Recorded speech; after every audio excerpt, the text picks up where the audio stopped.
अच्छा उठी बोल उठी बोल हेलो उठी बोल मैं कहना सी मैं नहीं पानी ਗੱਡੀ ਨੰਬਰ ਕੀ ਤੇਰਾ 45 पहुंच गई ਹੈ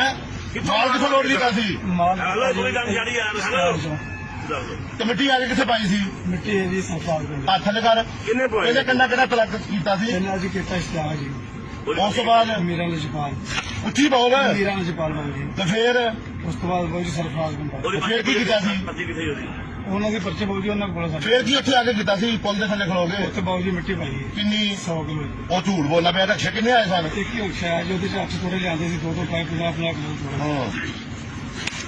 ਦੋ ਤੇਰਾ ਗੱਡੀ ਨੰਬਰ ਕੀ ਹੈ ਉੱਚੀ ਬੋਲ 31 ਸਟਾਈਲ ਉੱਚੀ ਬੋਲ ਬਾਲ ਨਹੀਂ ਆਈ ਆਈ ਬਾਤ 31 ਸਟਾਈਲ ਬਾਲ ਆਈ ਨਹੀਂ ਉਹਨਾਂ ਨੂੰ 31 ਸਟਾਈਲ ਹੈ 31 ਸਟਾਈਲ ਕੀ ਕੀਤਾ ਸੀ ਤੂੰ ਮਿੱਟੀ ਵਾਲਾ ਪਾਈ ਹੈ ਗੱਡੀ ਕਿੱਥੋਂ ਲੋਡ ਕੀਤੀ ਸੀ ਕੀ ਆ ਗਿਆ ਤੇ ਕਿੰਨੀ ਮਿੱਟੀ ਪਾਈ ਸੀ ਉਹਨਾਂ 2 ਥੋੜੇ ਪਾਏ ਤੇ ਫਿਰ ਕਿੱਥੋਂ ਕੰਡਾ ਕਰਾਇਆ ਸੀ ਸਰਫਰਾਜ਼ ਕਰਨਾ ਫਿਰ ਰਸਤੇ 'ਚ ਕਿੱਥੇ ਆ ਕੇ ਰੁਕਿਆ ਸੀ ਫਿਰ ਅਸੀਂ ਕਿਤੇ